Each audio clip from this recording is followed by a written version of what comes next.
আবু হুরায়রা রাদিয়াল্লাহু তাআলা আনহুকে আল্লাহর রাসূল সাল্লাল্লাহু আলাইহি ওয়াসাল্লাম ডাক দিয়া বললেন, আবু হুরায়রা, এক পেয়ালা দুধ মাত্র আমার কাছে হাদিয়া আসছে, আপনি এই দুধটুকু নিয়ে আসহাবে সুফফার সাহাবীদেরকে আপনি পান করায়া দেন, আপনি নিজেও পান করেন।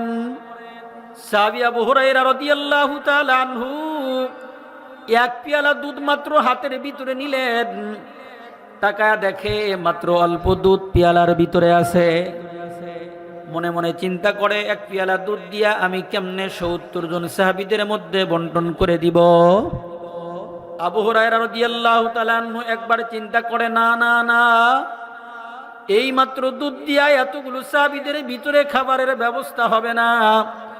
কিন্তু পরেক্ষণেই চিন্তা করে, এই দুধটুকু তো আল্লাহর রাসূল আমাকে দিয়েছেন, যেই নবীজির হাতের ইশারায় আকাশের চাঁদ দ্বিখণ্ডিত হয়ে যায়, যেই নবীজি দোয়া করলে আসমানের সাথে সাথে দোয়া কবুল হয়ে যায়, যেই নবীজি থুতু নিক্ষেপ করলে ওইটা মধুর থেকেও মিষ্টি হয়ে যায়, ওই বিশ্ব দোজাহানের সরদার বরকতের নবী আমার হাতে দুধের পিয়ালা দিয়ে দিয়েছেন। আবু হুরায়রা চিন্তা করলেন, আমি নবীজির হুকুমকে ফলো করব, আমি নবীজির হুকুমকে পালন করব। মাত্র আবু হুরায়রা দুধটুকু হাতের ভিতরে নিলেন। ও মুসলমান বাবা, দুনিয়ার ভিতরে আমরা মুমিন হইয়া ঘোরাফেরা করি, আমি আপনি মুসলমান হইয়া চলাফেরা করি, কিন্তু আমার আপনার ভিতরে আজকে মুসলমানিত্ব নাই, আমার আপনার ভিতরে আজকে ইসলামের কোনো আহকাম পাওয়া যায় না। আবু হুরায়রা রাদিয়াল্লাহু তাআলা আনহু যেই মাত্র এক পেয়ালা দুধ নবীজির কাছ থেকে হাদিয়া পাইলেন, দুধটুকু আমার আল্লাহর নবীর সাহাবী আবু হুরায়রা রাদিয়াল্লাহু তাআলা আনহু একে একে প্রত্যেকটা সাহাবীর হাতের ভিতরে দিবেন। এমন সময় যেই সাহাবী প্রথম পাইলেন, ওই সাহাবী দুধের পেয়ালাটা হাতের ভিতরে নিলেন, নেওয়ার পরে কি যেন পইরা পইরা ওই সাহাবী 2 বার 3 বার পর্যন্ত মুখ লাগায়া দুধ পান করলেন। 3 বার দুধ পান করার পরে সাহাবী আবু হুরায়রার হাতে ওই দুধের পেয়ালাটা দিয়ে দেয়, রে বাবা। দেওয়ার পরে আবু হুরায়রা তাকায়া দেখে একে একে 3 বার পর্যন্ত সাহাবী দুধ পান করলেন, কিন্তু ওই দুধের পেয়ালার ভিতরে যেই পরিমাণ দুধ ছিল আগে, ওই পরিমাণ দুধ পান করার পরেও অবশিষ্ট রয়ে গেছে। وقال تعالى في شان حبيبه مخبرا وعامرا إن الله وملائكته সামনে মুরব্বিয়ান আযম, যুবক ভাইরা, পর্দার আড়ালে অবস্থানরতা দোয়ার খনি আমার মা এবং বোনেরা, সর্বপ্রথম সেই মহান রব্বুল আলামিনের আলিশান দরবারে শুকরগুজার হচ্ছি যে আল্লাহ রব্বুল আলামিন হায়াতের দীর্ঘায়িত করে সুস্থতার মতো নিয়ামত দান করে কোরআন হাদিসের আলোচনার মাহফিল কনকনে শীতের ভিতরে আমাদের মুষ্টিময় মানুষকে এই অঞ্চলের ভিতরে কবুল করে দীর্ঘ রাত পর্যন্ত এখানে আসা বসার তৌফিক দান করছেন। মহান রব্বুল আলামিনের দেওয়া জবানে কালিমাতুশ শুকুর আদায় করে সকলেই পড়ছি আলহামদুলিল্লাহ। বিশ্ব দোজাহানের সরদার আকায়ে নান্দার তাজদারে মদিনা আহমদ মুহাম্মদ মুস্তফা, যেনাকে সৃষ্টি না করলে আমি আপনি ইসলাম নামক বিশাল বট বৃক্ষের সুশীতল ছায়ার তলে আশ্রয় নিতে পারতাম না। দয়ার নবী, মায়ার নবী, রহমতের নবী, সরওয়ারে কায়নাত নবী, দোজাহানের বাদশাহ নবী, সকলেই সেই নবীজির উপর সংক্ষিপ্ত দরুদ শরীফ আবারও পড়ছি, সকলেই পড়ি সাল্লাল্লাহু আলাইহি ওয়াসাল্লাম। সম্মানিত হাজরিন, আপনারা সকলেই কেমন আছেন? সবাই দিলটা উজাড় করে আল্লাহর শুকরিয়া আবার আওয়াজ দিয়া পড়েন তো আলহামদুলিল্লাহ। বলেন সবাই আরেকবার আলহামদুলিল্লাহ। আপনাদের কি কষ্ট হচ্ছে? অনেক দীর্ঘক্ষণ যাবৎ সেই বাদেশা থেকে এতক্ষণ পর্যন্ত আপনারা বসে বসে কোরআন হাদিসের আলোচনাই শুনতেছিলেন। মাঝখানে আমার পূর্বে এই মাদ্রাসার ফসল, এই মাদ্রাসার ভবিষ্যতের আমার আপনার পুঁজি আখেরাতের হইতে পারে সঞ্চয়। কথা বলেন ঠিক কিনা? আমরা প্রদর্শনী দেখতে পাইলাম, যেখানে প্রদর্শনীর মাধ্যম দিয়ে আমরা আখেরাতের কিছু লক্ষণ এখানে বুঝতে পারছি। কথা বলেন ঠিক কিনা? আমরা তো সকলেই দুনিয়াবি লাইনে দুনিয়ার ফায়দা উঠানোর জন্যে দুনিয়ার রাস্তায় আমি আপনি পড়ে আছি, কিন্তু এখানে যেই প্রতিষ্ঠান খাড়া করা হয়েছে অত্র অঞ্চলের লামিয়া খাতুন হাফিজিয়া কওমিয়া মহিলা মাদ্রাসা, যেখানে শিক্ষার মাধ্যম দিয়া আখেরাতের কথা মনে হয়। কথা বলেন ঠিক কিনা? যেখানে শিক্ষার মাধ্যম দিয়া, যেখানের প্রদর্শনীর মাধ্যম দিয়ে আমরা বুঝতে পারলাম আমরা দুনিয়াতে যে অবস্থায় আছি আমরা বড় ঠকে গেছি। যদি আমার আপনার সন্তান যদি এখানে থেকে থাকে আমি আপনি জিতে গেছি। যেই সন্তান কোরআনের শিক্ষায় শিক্ষিত হয় নাই, ওনার বাবার যোগ্যতা দুনিয়াতে হতে পারে, তবে আখেরাতের লাইনে তার দাম হয় নাই। কথা কোন ঠিক কিনা? দুনিয়ার ভিতরে দামি হইতে পারলাম, কবরে দামি হইতে পারি নাই, আখেরাতে দামি হইতে পারবো না। আমি মনে করি দুনিয়াতে ওই ব্যক্তি বুদ্ধিমান হইতেই পারে না। কথা কোন ঠিক কিনা?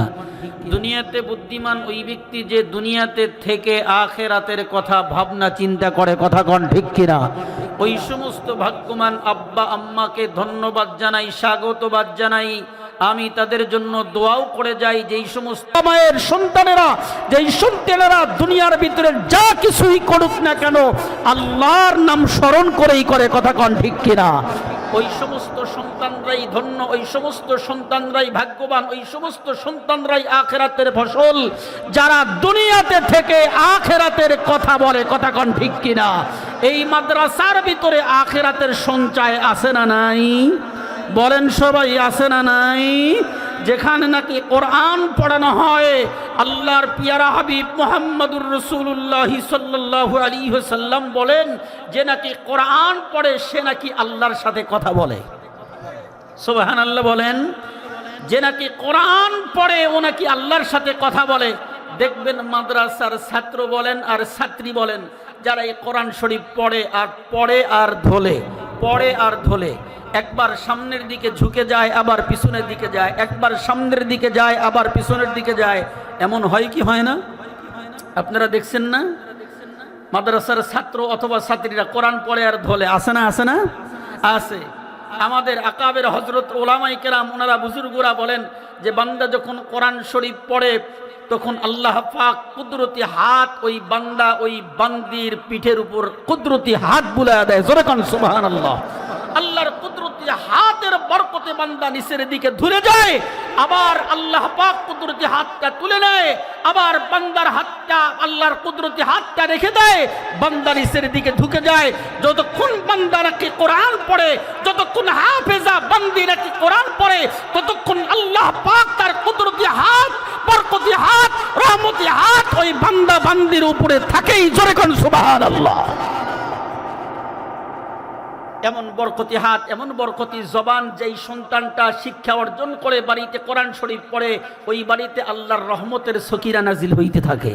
যেই মাদ্রাসার ভিতরে প্রতিনিয়ত কোরআন শরীফ পড়ানো হয়, হাদিস শরীফ পড়ানো হয়, মদিনার হাদিস পড়ানো হয়, মদিনার কোরআন শরীফ তেলাওয়াত করানো হয়, আল্লাহ পাক ওই মাদ্রাসার উপর আসমান থেকে সব সময় 24 ঘন্টা রহমতের সকিনা নাজিল করতেই থাকে।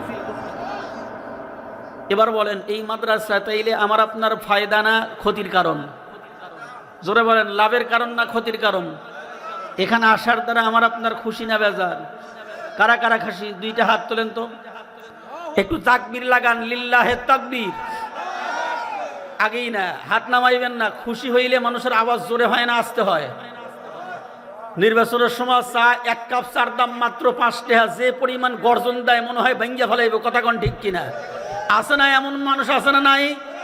এ আমার ভাইয়ের চরিত্র ফুলের মতো পবিত্র, নামাজ পড়ে না একক, একটা চা খায় যদি সারাদিন চিল্লাইতে পারে, এখানে কোরআন হাদিসের মিলন মেলার ভিতরে বসে, যেখানে আল্লাহর ক্যামেরায় ভিডিও হচ্ছে, আল্লাহর তাসবিহ পড়া হচ্ছে, সুবহানাল্লাহ বলা হচ্ছে, আলহামদুলিল্লাহ বলা হচ্ছে, আল্লাহু আকবার বলা হচ্ছে, আল্লাহ দেখতেছে আর গুনাহ মাফ করতেছে। জোরে কোন সুবহানাল্লাহ। তাকবীর জোরের দরকার না আস্তের দরকার? এই তাকবীর কার? জোরে কয় না কার? তাইলে আল্লাহর তাকবীর জোরে হবে না আস্তে হবে? আল্লাহু আকবার মানেই আল্লাহ বড়, আল্লাহু আকবার মানেই তাইলে আল্লাহর তাকবীর হবে, বলে জোরে বলেন লিল্লাহে তাকবীর। হয় নাই লিল্লাহে তাকবীর। আল কোরআনের আলো, আল হাদিসের আলো, কোরআন হাদিস যেখানে, ও দোকানপাট যেখানে। আপনারা নাই, অনেক মানুষ আছে, আছে না নাই? আছে। ওরা খালি কইতেছে যে এখনই যাব না, দেখি সিয়াতে কিনা, তাইলে যাব, না সেতলে আর যাব। কোরআন হাদিস কি সিয়াতার জিনিস? হ্যাঁ, কথা কয় না। এখানে বসলে গুনাহ মাফ, বসবে না তো গুনাহ মাফ হবে না, কথা কন ঠিক কিনা? আপনাদের আমাদের এলাকায় এই যে মুরগির আন্ডা ফুটানোর জন্য, বাচ্চা ফুটানোর জন্য শর্ত হচ্ছে কি তাপ দেওয়া। কি দেওয়া? এখানে তাপ দেওয়া যায় নাকি দোকানে তাপ দেওয়া যায়? হ্যাঁ, কোরআন হাদিসের মিলন মেলা এখানে না বাজারে? জোরে কয় না, এখানে না বাজারে? রহমত নাজিল হচ্ছে এখানে না দোকানে? তো এখানে বসলেই কোরআন হাদিসের আলোচনার মাহফিলে বসলেই রহমত পাওয়া যায়, বাকি দূরে থেকে ইচ্ছে আশা করলেও পাওয়ার সম্ভাবনা নাই। আমি ওই সমস্ত ভাইদেরকে বলতে চাই, মাত্র একটা ঘন্টার জন্য আপনি কোরবানি করেন, একটা ঘন্টা সময় আপনি ব্যয় করেন, এখানে আসেন, বসেন। আমি বেশি সময় নেব না, সংক্ষিপ্ত সময়ে মাত্র একটা নসিহত আপনাদের কাছে খেদমতে করতে চাই। যে এই নসিহতটা যদি কোনো বান্দার আমলে ফিট হয়ে যায়, আমি আশা পোষণ করি আমি সহ বক্তা শ্রোতা উভয়কেই আল্লাহ মাফ করে দুনিয়ার থেকে নাজাতের কারণ বানায়া কবরের ভিতরে ঢুকায় দিবে, নাজাত বানায়া। জোরে কোন সুবহানাল্লাহ। এজন্য আমি সকল মুসলমান ভাই বোনদেরকে আহ্বান করব, মাত্র একটা ঘন্টা সময়। কয় ঘন্টা সময়? আপনারা কি থাকবেন না ভাগবেন? কথা কন, থাকবেন না ভাগবেন? কয় ঘন্টা? এক ঘন্টা মাত্র। কয় ঘন্টা? এক ঘন্টা। আমি আপনাদের খেদমতে ভূমিকায় সময় নষ্ট করব না। আল্লাহ পাকের কালামে সূরা আছে 114 খানা। বলেন সবাই, কয়টা সূরা আছে? সবাই বলেন কয়টা? কোরআন শরীফের সূরা কয়টা? 114 খানা। 114 খানার ভিতর থেকে একটি সূরা আছে সূরাতুন নামল। এর বাংলা অর্থ হচ্ছে পিপিলিকা। আপনারা যাকে গ্রাম্য ভাষায় পিঁপড়া বলে থাকেন, কি বলেন? পিপিলিকা আমরা বলি, পিপিলিকা। এই পিপিলিকার নামেও আল্লাহ একটা সূরা নাজিল করছেন। বলেন সুবহানাল্লাহ। ছোট্ট প্রাণী, ছোট্ট প্রাণী। হ্যাঁ, গাভীর নামেও আল্লাহ সূরা নাজিল করছেন। আমরা মানুষ, আমাদের নামেও একটা সূরা আল্লাহ নাজিল করছেন। মানুষের ভিতরে যারা দামি মুমিন, তাদের নামেও আল্লাহ একটা সূরা নাজিল করছেন। সুবহানাল্লাহ বলেন। বলে হুজুর খালি মানুষের নামে, মুমিনের নামে কোরআন শরীফ নাজিল করছেন, সূরা নাজিল করছেন, কাফেরের নামেও একটা সূরা নাজিল করছেন। কাফেরের নামেও একটা সূরা নাজিল করছেন। আমি যে সূরার আয়াত তেলাওয়াত করছি, সূরাতুন নামল, পিপিলিকা নামক সূরা, এই সূরার 30 নম্বর আয়াত। কয় নম্বর আয়াত বাজান? বলেন কয় নাম্বার? 30 নম্বর আয়াত। এখন তো অনলাইনের যুগ, অস করলেও ভেবে চিন্তা করতে হয়। কি বলেন? আমি যেই কথাগুলো বলবো, এই কথাগুলো কোরআন হাদিসের সাথে অবশ্যই মিল থাকা চাই। বাকি গল্প গুজব করার জন্য, আপনাদের সময় নষ্ট করার জন্য এখানে আসিও নাই, বসেও নাই। সূরাতুন নামল এর 30 নম্বর আয়াত আমি আপনাদের খেদমতে তেলাওয়াত করছি। বিশ্ব দোজাহানের সরদার আকায়ে নামদারে তাজেদারে মদিনা মুহাম্মদুর রাসূলুল্লাহ বলেন সাল্লাল্লাহু আলাইহি ওয়াসাল্লামের অসংখ্য হাদিসের ভিতর থেকে 2টা হাদিস তেলাওয়াত করেছি। আমি যে আয়াতটা তেলাওয়াত করছি, এই আয়াতের শাব্দিক অর্থ আপনি শুনবেন, 2টা হাদিস তরজমা ব্যাখ্যা শুনবেন। একটা জিনিস আপনি এখান থেকে পাবেন, আর এই জিনিসটা পাওয়ার জন্য খুব সহজ হয়ে আছে। শুধু আমি আপনি যদি একটু স্মরণ রেখে চলি, তাইলে আমার আপনার জন্য আল্লাহ পাক পরপারের সফলতা, কামিয়াব আল্লাহ তাআলা আমাদেরকে দুনিয়ার থেকেই দান করবেন। বলেন সুবহানাল্লাহ। আমরা 1 নম্বরে, এখানে যারা আমরা উপস্থিত আছি, আমরা কিন্তু সবাই মুসলমান। কি বলেন? আমরা সবাই কি মুসলমান? আমাদের মুসলমান, এটা আমাদের একটা বিশাল বড় একটা পরিচয়। কি বলেন? কথা ঠিক কিনা? মানুষ হইলেই এটা বড় পাওয়া না। মানুষ হইলেই বড় কিছু হইলাম এমনটি না। মানুষের ভিতরে যে আমরা মুমিন হইতে পারছি, মুসলমান হইতে পারছি, এবং বিনা দরখাস্তে বিনা চাওয়াতে আল্লাহ মুসলমানের ঘরে জন্ম দিয়া মুসলমান বানাইছেন, এটা আমাদের জন্য অনেক অনেক বড় পাওয়া। কথা কন ঠিক কিনা? এই মুমিন, এই মুসলমান এত বড় হাতিয়ার, এত বড় সম্পদ, এত বড় অর্জন আমাকে আপনাকে টিকা রাখতে হবে। যদি কবর পর্যন্ত টিকা রাইখা মুসলমানিত্ব রাইখা নিয়ে কবরে যেতে পারি, আল্লাহ পাক দুনিয়াতেও আমাকে শান্তি দিলেন, আল্লাহ পাক কবরেও আমাকে শান্তির ব্যবস্থা করবেন। জোরে কোন সুবহানাল্লাহ। কবর থেকে আমাকে আপনাকে 40,000 বছর পরে উঠতে হবে হাসরের ময়দানে, যেখানে 50,000 বছরের পথ দাঁড়িয়ে থাকা, অপেক্ষা করা, এরপরে হয়তো আল্লাহ জান্নাত দিবেন, না হয় জাহান্নামে দিবেন। এত লম্বা টাইম আপনাকে আমাকে সামনে রেখে দুনিয়াতে চলতে হবে। যদি কোনো আকলমান ভাগ্যবান ব্যক্তি দুনিয়াতে স্মরণ রেখে চলতে পারে, কবরে আমাকে লম্বা জিন্দেগি আছে, আখিরাতে আমাকে লম্বা টাইম সময় দিতে হবে, এটা যদি কেউ স্মরণ রেখে দুনিয়াতে মাত্র সোজা পথে চলতে পারে, তো আল্লাহ পাক ওই পরবর্তীতে যত সময় আমার আপনার আছে কবরে, হাসরে, মিজানে, সব সময় সংকীর্ণ করে আল্লাহ তাআলা আমাকে 2 রাকাত ফজরের নামাজের সময় কবর বানায়া দিবেন। আল্লাহ পাক হাসরের ময়দানে আমলনামায় ডান হাতে দিবেন, ফুল সিরাত বিদ্যুৎ গতিতে পার করে দিবেন, বিনা হিসাবে আল্লাহ জান্নাতের ফয়সালা করে দিবেন। জোরে কোন সুবহানাল্লাহ। এবার আমি আপনাদের খেদমতে বলতে চাই, আলোচনা সহজ করার জন্য, আমরা জান্নাত চাই কি চাই না? কথা কোন, চাই কি চাই না?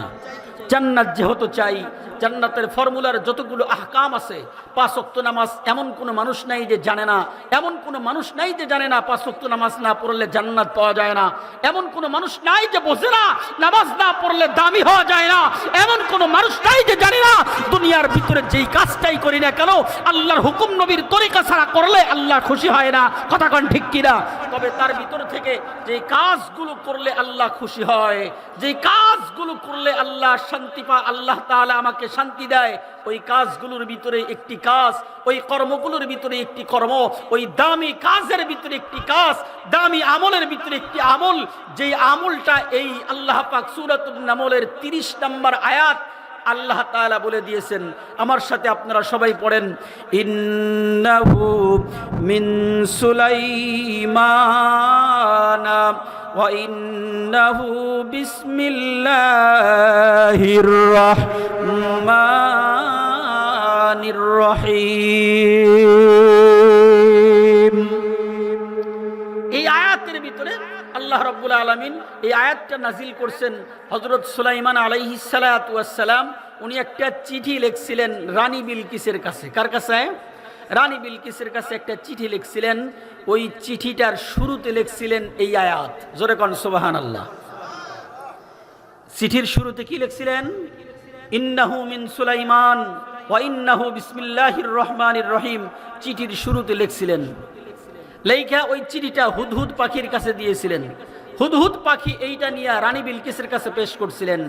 যে আয়াতের বাংলা তর্জমা হচ্ছে, সুলাইমানের পক্ষ হইতে আল্লাহর নামে তোমাকে এই চিঠিটা দেওয়া হল। সুলাইমানের, ইন্নাহু মিন সুলাইমান, আমি সুলাইমানের পক্ষ হইতে বিসমিল্লাহির রহমানির রহিম, আল্লাহর নামে এই চিঠিটা তোমাকে প্রদান করা হইল। এবার বলেন, আমাদের দেশে দেখছি মোবাইল আসার আগে চিঠির প্রচলন ছিল কি ছিল না? দেশে থেকে ঢাকায় চিঠি যাইতো, এই দেশ থেকে বিদেশেও চিঠি যাইতো। প্রত্যেকটা চিঠির শুরুতে কি লেখা হইতো বলেন? এখন তো মোবাইলের যুগ। হ্যালো কি কন? হ্যালো, সালামও দেয় না। কথা কন ঠিক কিনা? সালামও দেয় না। কিন্তু আগে, আজ থেকে 30 বছর আগে মাত্র, প্রত্যেকটা চিঠির শুরুতেই লেখা হইতো বিসমিল্লাহির, বলেন সবাই, বিসমিল্লাহির রহমানির রহিম। আমরা তো মনে করি মৌলবীরা খায়া কাম পায় না, এবি খালি কয় বিসমিল্লাহ। এমিয়া এটা শুধু বিসমিল্লাহ, এটা শুধু দোয়া না, এটা কোরআন শরীফের একটা আয়াত। জোরে কোন সুবহানাল্লাহ। সূরা নামলের 30 নম্বর এটা আয়াত, বিসমিল্লাহির রহমানির রহিম। এটা শুধু দোয়া না, এটা কোরআন শরীফের আয়াত। কথা কোন ঠিক কিনা? যেই কোরআন শরীফের একটা অক্ষর পড়লে 10 নেকি হয়, 3টা অক্ষর পড়লে 30 নেকি হয়, 10টা অক্ষর পড়লে 100 নেকি হয়, 100 অক্ষর পড়লে 1000 নেকি হয়। 1000 যদি অক্ষর পড়া যায় আল্লাহ রাব্বুল আলামিন 10,000 নেকি তার আমলনামায় দান করে দেয়। এবার আসেন, আমি আপনাদের খেদমতে যেই জিনিসটা বলতে চাচ্ছি, ইন্নাহু মিন সুলাইমান ওয়া ইন্নাহু বিসমিল্লাহির রহমানির রহিম। সুলাইমান পয়গম্বর যখন চিঠির শুরুতে বিসমিল্লাহ ব্যবহার করলেন, সুলাইমান পয়গম্বরের পরবর্তী কাল থেকে শুরু করে আমরা পর্যন্ত না, আমাদের নবী মুহাম্মদুর রাসূলুল্লাহ সাল্লাল্লাহু আলাইহি সাল্লাম পর্যন্ত, মুহাম্মদুর রাসূলুল্লাহ সাল্লাল্লাহু আলাইহি সাল্লাম থেকে নিয়ে কিয়ামত পর্যন্ত যত মানুষ মুমিন দুনিয়াতে আসবে, এসেছে, আসবে, আছে, প্রত্যেকটা মানুষ এই বিসমিল্লাহর আমল মুমিন হিসাবে আমার আপনার অপরিহার্য কর্তব্য। কথা কোন ঠিক কিনা? বলে হুজুর শুধু কি চিঠির শুরুতেই বিসমিল্লাহ ব্যবহার? না, মুসলমানের প্রত্যেকটা কাজের শুরুই, বলেন মুসলমানের প্রত্যেকটা কাজের শুরুই কি? বিসমিল্লাহির রহমানির রহিম। আমি যে হাদিসটা তেলাওয়াত করছি, এই হাদিসে বলা হয় বিসমিল্লাহ পড়ে যদি কোনো কাজ করা হয়, বিসমিল্লাহ পড়ে যদি কোনো কাজ শুরু করা হয়, ওই কাজে বরকত হয়। বলেন সুবহানাল্লাহ। কি হয়? বরকত হয়। যেই কাজের শুরুতে বিসমিল্লাহ পড়া হয় না, ওই কাজে বরকত হয় না। ওই কাজে কি হয় না? বরকত হয় না। আজকে আমার আপনার অনেক কিছু আছে কিন্তু বরকত নাই। কি বলেন? বরকত নাই। কারণ ওই যে বিসমিল্লাহ নাই। কি নাই? বিসমিল্লাহ নাই। আমি যে কাজ করি ওই কাজে শান্তি নাই, বিসমিল্লাহ নাই। আমি যে খাবার খাই, খাবারে পেট ভরে না, পেট ভরে তো মন ভরে না, তার মানে কি নাই? বরকত নাই। কি নাই? বরকত নাই। কি জন্য? বলে খাবারের শুরুতে বিসমিল্লাহ নাই। খাবারের শুরুতে কি নাই? আমি আপনি যদি রিসার্চ করি, সংক্ষিপ্ত করে বলে, যেই কাজই করি ওই কাজের শুরুতে মুমিন হিসাবে আমার আপনার বিসমিল্লাহ নাই, বরকত নাই। কি নাই? বরকত নাই। আল্লাহ রাসূল সাল্লাল্লাহু আলাইহি সাল্লাম কি এই জন্য আমাদেরকে রেখে গেছেন? হ্যাঁ, এই জন্য কি আমাদেরকে আল্লাহ রাব্বুল আলামিন বিশ্ব নবী মুহাম্মদুর রাসূলুল্লাহ সাল্লাল্লাহু আলাইহি সাল্লামকে দিয়া দুনিয়ার জমিনে প্র্যাকটিক্যালে আমল করায়া দেখায়া দিবেন? এই জন্য না। আল্লাহ রসুল যা শিখাইছেন সাহাবাই কেরাম তা পঙ্খানু 100% আমল করে গেছেন। এই জন্য সাহাবাই কেরামের ভিতরে অর্থ ছিল না, কিন্তু আল্লাহ বরকত দিয়া ভরপুর করে দিয়েছিলেন। বরকত দিয়া খাবার ছিল না। কি ছিল না? বরকত ছিল। কি ছিল? বরকত ছিল। কারণ তাদের ভিতরে আমল ছিল। জোরে বলেন, কি ছিল? আমল ছিল। সাহাবায়ে কেরাম যেই কাজ করতেন ওই কাজের শুরুতেই পড়তেন বিসমিল্লাহ। পোশাক পরতেন বিসমিল্লাহ, খাবার খাইতেন বিসমিল্লাহ, দস্তরখানা বিছাইতেন বিসমিল্লাহ, খাবার খাওয়া মাঝে মাঝেও পড়তেন বিসমিল্লাহ। এরপরে যদি রাখালের কাজ করতেন পড়তেন বিসমিল্লাহ, ব্যবসার কাজে হাত দিতেন তো বিসমিল্লাহ, মহিলারা যদি খাবার পাকাইতো তাও পড়তো বিসমিল্লাহ, ঘরে ঢুকতো বিসমিল্লাহ, ঘর থেকে বের হইতো বিসমিল্লাহ। সব কাজের শুরুতেই বিসমিল্লাহ। বিসমিল্লাহ দিয়া তার গোটা জীবনটা সাজাইছে আল্লাহ তাআলা রব্বুল আলামিন, তাকে শান্তি দিয়া ভরপুর করে দিয়ে দিয়েছে। শান্তি দিয়া ভরপুর করে দিছে। কেমন? হাদিস আবু হুরায়রা রাদিয়াল্লাহু তাআলা আনহু থেকে বর্ণিত। আবু হুরায়রা রাদিয়াল্লাহু তাআলা আনহু একজন সাহাবী ছিলেন, প্রসিদ্ধ সাহাবী। সাহাবীদের ভিতরে সর্বোচ্চ হাদিস রাওয়ায়াত করেছেন আবু হুরায়রা রাদিয়াল্লাহু তাআলা আনহু। ইনি সবথেকে বেশি হাদিস রাওয়ায়াত করছেন। তার একটা হাদিস উনি বলেন, আমি যেই দিন থেকে নবীজির কাছ থেকে শুনছি যে সব কাজের শুরুতে বিসমিল্লাহ মুসলমান মুমিনের কর্তব্য, অপরিহার্য পড়তে হবে, পড়লেই বরকত হবে, না পড়লে বরকত হবে না। কয় আমি আবু হুরায়রা ওই দিন থেকে শুরু করছি বিসমিল্লাহর আমল, কোনদিন আমি কোন কাজের শুরুতে আর বিসমিল্লাহ পড়া ভুলে যাই নাই। জোরে কোন সুবহানাল্লাহ। আমি আবু হুরায়রা চাক্ষুষ প্রমাণ, বিসমিল্লাহ পড়ে কাজ করলে যে বিসমিল্লাহর বরকত হয়, এটা আমি আবু হুরায়রা স্বচক্ষে দেখছি। জোরে কোন সুবহানাল্লাহ। বরকত দেখা যায় মিয়া। কি দেখা যায়? বরকত দেখা যায়, বরকত অনুভব করা যায়। বরকত যে দেখছে, দুনিয়াকে লাথি মারছে, আল্লাহর আখিরাত ধরে ফেলাইছে। জোরে কোন সুবহানাল্লাহ। আবু হুরায়রা রাদিয়াল্লাহু তাআলা আনহু বলেন, আসহাবে সুফফার মিসকিনদের অন্তর্ভুক্ত সাহাবী আমি আবু হুরায়রা ছিলাম। আসহাবে সুফফায়ে শত শত সাহাবী বাস করত। ওইটা ছিল যেমন এই মাদ্রাসার লিল্লা বোর্ডিং আছে না, বলেন লিল্লা বোর্ডিং আছে না? আল্লাহর রাসূলের লিল্লা বোর্ডিং ছিল আসহাবে সুফফা। এক সময় 60 জন থাকতেন, কত সময় বৃদ্ধি হইয়া 100 জন 70 জন হইত, কত সময় আবার পার্সেন্ট কমেও যাইত।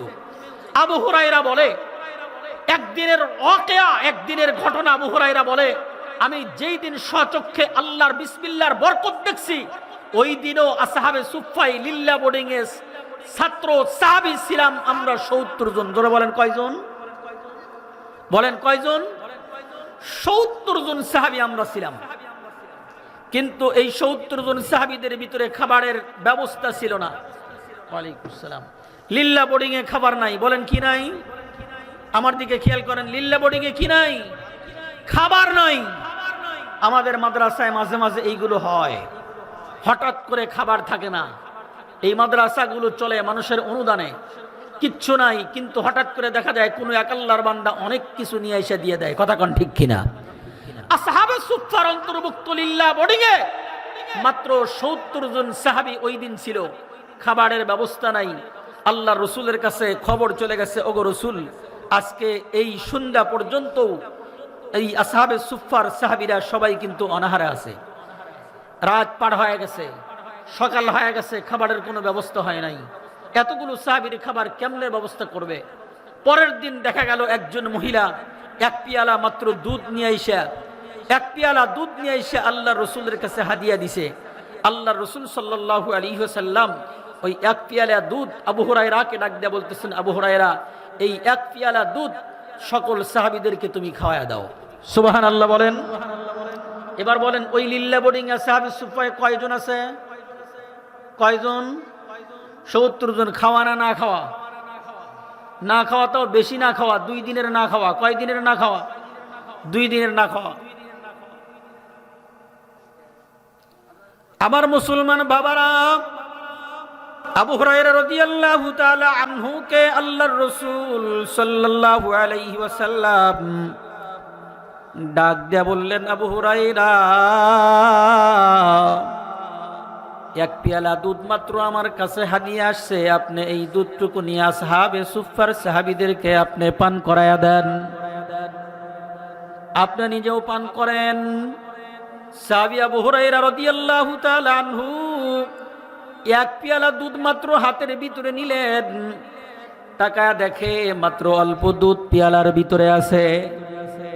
মনে মনে চিন্তা করে, এক পেয়ালা দুধ দিয়া আমি কেমনে 70 জন সাহাবীদের মধ্যে বন্টন করে দিব? আবু হুরায়রা রাদিয়াল্লাহু তাআলা আনহু একবার চিন্তা করে, না না না, এই মাত্র দুধ দিয়া এতগুলো সাহাবীদের ভিতরে খাবারের ব্যবস্থা হবে না। কিন্তু পরেক্ষণেই চিন্তা করে, এই দুধটুকু তো আল্লাহর রাসূল আমাকে দিয়েছেন, যেই নবীজির হাতের ইশারায় আকাশের চাঁদ দ্বিখণ্ডিত হয়ে যায়, যেই নবীজি দোয়া করলে আসমানের সাথে সাথে দোয়া কবুল হয়ে যায়, যেই নবীজি থুতু নিক্ষেপ করলে ওইটা মধুর থেকেও মিষ্টি হয়ে যায়, ওই বিশ্ব দোজাহানের সরদার বরকতের নবী আমার হাতে দুধের পিয়ালা দিয়ে দিয়েছেন। আবু হুরায়রা চিন্তা করলেন, আমি নবীজির হুকুমকে ফলো করব, আমি নবীজির হুকুমকে পালন করব। মাত্র আবু হুরায়রা দুধটুকু হাতের ভিতরে নিলেন। ও মুসলমান বাবা, দুনিয়ার ভিতরে আমরা মুমিন হইয়া ঘোরাফেরা করি, আমি আপনি মুসলমান হইয়া চলাফেরা করি, কিন্তু আমার আপনার ভিতরে আজকে মুসলমানিত্ব নাই, আমার আপনার ভিতরে আজকে ইসলামের কোনো আহকাম পাওয়া যায় না। আবু হুরায়রা রাদিয়াল্লাহু তাআলা আনহু যেই মাত্র এক পেয়ালা দুধ নবীজির কাছ থেকে হাদিয়া পাইলেন, দুধটুকু আমার আল্লাহর নবীর সাহাবী আবু হুরায়রা রাদিয়াল্লাহু তাআলা আনহু একে একে প্রত্যেকটা সাহাবীর হাতের ভিতরে দিবেন। এমন সময় যেই সাহাবী প্রথম পাইলেন, ওই সাহাবী দুধের পেয়ালাটা হাতের ভিতরে নিলেন। নেওয়ার পরে কি যেন পইরা পইরা ওই সাহাবী 2 বার 3 বার পর্যন্ত মুখ লাগায়া দুধ পান করলেন। 3 বার দুধ পান করার পরে সাহাবী আবু হুরায়রার হাতে ওই দুধের পিয়ালাটা দিয়ে দেয় রে বাবা। দেওয়ার পরে আবু হুরায়রা তাকায়া দেখে একে একে 3 বার পর্যন্ত সাহাবী দুধ পান করলেন, কিন্তু ওই দুধের পিয়ালার ভিতরে যেই পরিমাণ দুধ ছিল আগে, ওই পরিমাণ দুধ পান করার পরেও অবশিষ্ট রয়ে গেছে। এ মুসলমান, 2 নম্বর সাহাবীর কাছে আবু হুরায়রা যায়। দ্বিতীয় সাহাবী কি যেন ঠোঁট নড়ায়া নড়ায়া পড়তে একে একে 3 বার দুধ পান করলেন। ওই সাহাবীর কাছেও ঠিক একইভাবে 3 বার পান করার পরেও দেখা গেল 3 বারের মাথায় ওই দুধ অবশিষ্ট আবার ওবি আছে, কিচ্ছু হয় নাই, কমে যায় নাই। আল্লাহর কি কারিশমা, আল্লাহর কি রহমত, আল্লাহর কি বরকত রে বাজান। আবু হুরায়রা 3 নম্বর সাহাবীকে খাওয়াইলেন। ঘটনা বলা উদ্দেশ্য না, সাহাবী 70 জন পর্যন্ত যায়। 69 জন সাহাবীকে দুধ পান করানোর পরে আবু হুরায়রা দিয়ে ভিতরে নিলেন। আবু হুরায়রা নিজেও ক্ষুধার্ত আসহাবে সুফফার অন্তর্ভুক্ত সাহাবী ছিলেন। আবু হুরায়রা রাদিয়াল্লাহু তাআলা আনহু উনি যখন 70 নম্বরের সাহাবী হইয়া ওই দুধের পিয়ালাটা হাতের ভিতরে নিয়া 2 হাত লাগায়া 3 নিঃশ্বাসে উনিও কি যেন ঠোঁট নড়ায়া নড়ায়া পইরা 3য় বার পর্যন্ত আবু হুরায়রা দুধ পান করলেন। একে একে 3 বার পর্যন্ত দুধ পান করলেন। আল্লাহর রাসূল সাল্লাল্লাহু আলাইহি ওয়াসাল্লামের কাছে 3য় বারের শেষে দুধের পিয়ালাটা আবু হুরায়রা ফেরত দেয়। আল্লাহর রাসূল তাকায়া দেখে যেই পরিমাণ দুধ আমি সহ আবু হুরায়রার হাতে পিয়ালা দিয়েছিলাম, ওই পরিমাণই দুধ আছে, একটু দুধও কমে নাই। জোরে কোন সুবহানাল্লাহ। এ মুসলমান বাবা, আবু হুরায়রা যখন 70 নম্বরের সাহাবী পান করার পরে অবশিষ্ট দুধটা নবীর কাছে দেয়। নবী তাকায় দেখে দুধ কমে নাই, যেমনে দুধ ছিল অমনি আছে, দুধ কমে নাই। আবু হুরায়রা রাদিয়াল্লাহু তাআলা আনহুকে আল্লাহর নবী ডাক দেয়া কয়, আবু হুরায়রা আপনি আবারও দুধ পান করেন। আল্লাহর রাসূলের সাহাবী আবু হুরায়রা বলে, ওগো নবীজি, এত বেশি ক্ষুধার্ত ছিলাম, আমি আর খাইতে পারবো না, তৃপ্তি সহকারে দুধ পান করা আমার হয়ে গেছে। আল্লাহর রাসূল বলে, না আপনি আবার পান করেন, আপনি বড় ক্ষুধার্ত। সাহাবী আবু হুরায়রা ডাক দেয়া কয়, না নবীজি, আমি আর পান করতে পারবো না, আমি আর পারবো না, আমার পেট ভরে গেছে। জোরে কোন সুবহানাল্লাহ। এ মুসলমান ভাই, এ মুরব্বি বাবারা, আবু হুরায়রা আর পারে না 3 বার দুধ পান করার পরে আল্লাহর রাসূলের হাতের ভিতরে যেই মাত্র দিয়ে দিলেন, অবশিষ্ট দুধ যেইভাবে ছিল ওই দুধটুকু আল্লাহর রাসূল সাল্লাল্লাহু আলাইহি ওয়াসাল্লামের রহমতি বরকতি হাত 2টা লাগায়া আল্লাহর রাসূল 3 নিঃশ্বাসে কি যেন পড়িয়া নবী আমার দুধটুকু পান করে গ্লাসটা পাত্রটা নিচে রেখে দিলেন। আবু হুরায়রা এইবার তাকায় দেখে আর পাত্রের ভিতরে দুধ নাই। আল্লাহর রাসূল সাল্লাল্লাহু আলাইহি ওয়াসাল্লাম আবু হুরায়রাকে ডাকতে কয়, আবু হুরায়রা আপনি কি বলিয়া দুধ পান করছিলেন? আল্লাহর রাসূলের সাহাবী আবু হুরায়রা বলে, ওগো নবীজি, আমি তো অন্য কিছু পড়ি নাই, কোনো সূরাও পড়ি নাই, বড় কোনো দোয়াও পড়ি নাই, শুধুমাত্র বিসমিল্লাহ বলিয়া 3টা নিঃশ্বাসে 2 হাত লাগায়া আমি দুধটা পান করছিলাম। আল্লাহর রাসূলের কাছে যেই মাত্র কাঠগুজারি দিলেন, সবগুলো সাহাবীর কাছ থেকে নবী আমার শুনলেন। সব সাহাবী সেম টু সেম বললেন, বিসমিল্লাহ বলে পান করছিলাম, 2টা হাত লাগায়া পান করছিলাম, এরপরে 2-3টা নিঃশ্বাসে আমি দুধ পান করছিলাম। এইরকম প্রত্যেকটা সাহাবী কাঠগুজারি দিলেন। আল্লাহর রাসূল ডাক দেয়া কয়, সাহাবীরা এমন পদ্ধতি নিয়া বিসমিল্লাহ বলিয়া যদি 70 জন সাহাবী না 70,000 সাহাবীও যদি দুধ পান করে, এমন সুন্নতওয়ালা বিসমিল্লাহওয়ালা পাত্রের দুধ কিয়ামত পর্যন্ত খাইলেও ফুরায় না। বিসমিল্লাহর বরকত তাইলে আছে না নাই? কোন আছে না নাই? যদি দুধের ভিতরে বিসমিল্লাহ পড়া যায় বরকত হয়। আমি যেই কাজটাই করি, ব্যবসার ভিতরে হাত লাগাই, আমি যদি বিসমিল্লাহ পড়ে হাত লাগাই তাইলে ব্যবসায় বরকত হবে। আমি যদি মহিলা হইয়া খাবার পাকানোর সময় বিসমিল্লাহ পড়ি, খাবারে বরকত হবে। আমি যদি পোশাক পরার সময় ডান হাতটা লাগায়া বিসমিল্লাহ পড়ি, আমি পোশাকটা পরি, তো আমার পোশাক পরাটার ভিতরেও আল্লাহর হুকুম বিসমিল্লাহর বরকত হয়ে যায়। জোরে কোন সুবহানাল্লাহ। দুনিয়ার ভিতরে যেই কাজটাই করি না কেন ওই কাজটাই বরকত সহ হয়। বিসমিল্লাহর বরকত দুনিয়ার ভিতরে আছে।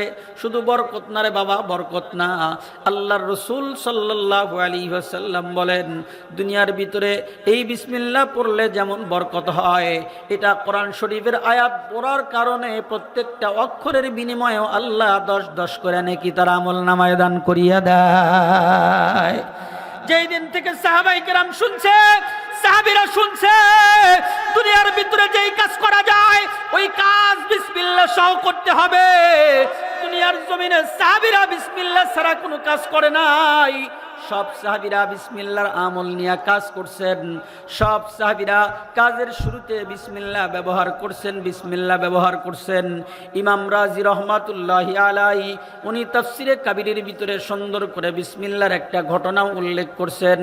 ইবনে তাফসিরে কাবীরের ভিতরে ইমাম রাজি রহমাতুল্লাহি আলাইহি বলেন আল্লাহর একজন বান্দা উনি ওনার স্ত্রীর গর্ভের ভিতরে 6 মাসের সন্তান রাইখা ইন্তেকালের পূর্ব মুহূর্তে ওসিয়ত করে, ওগো আমার প্রাণের স্ত্রী, আমার এত অসুস্থতা, মনে হয় আমার জীবনটা চলে যাবে, আমি দুনিয়ার থেকে কবরে চলে যাব।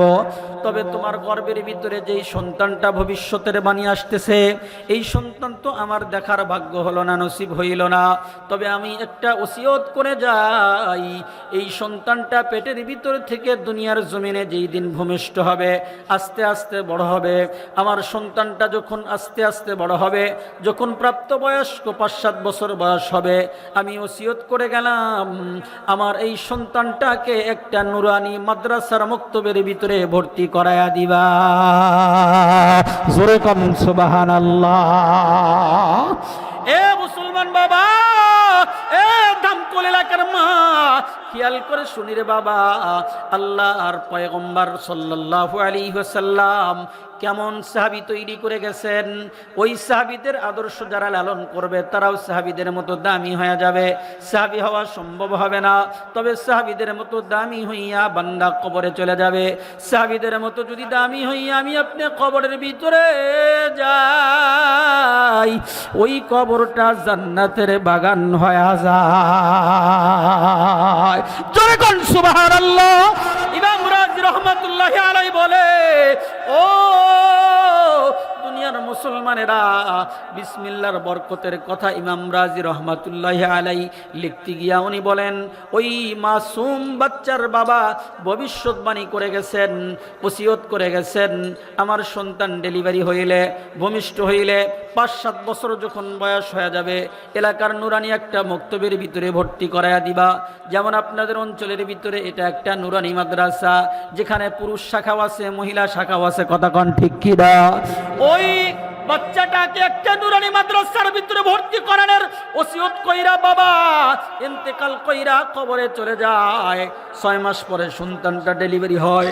6 মাস পরে সন্তানটা ডেলিভারি যখন হয়, মা তাকায়া দেখে সন্তানটা ডেলিভারি হইছে, তবে ছেলে সন্তান। কি সন্তান? ছেলে সন্তান হইছে। আমাদের দেশের মানুষ ছেলে সন্তান হইলে খুশি বেশি হয়, কথা কন ঠিক কিনা? মেয়ে সন্তান হইলে বেজার হয়। কি হয়? ছেলে হইলে মিষ্টির দোকানে যায়, মেয়ে হইলে মুখ বেজার কইরা রাস্তায় ঘুরা ঘুরা বেড়ায়, কথা কন ঠিক কিনা?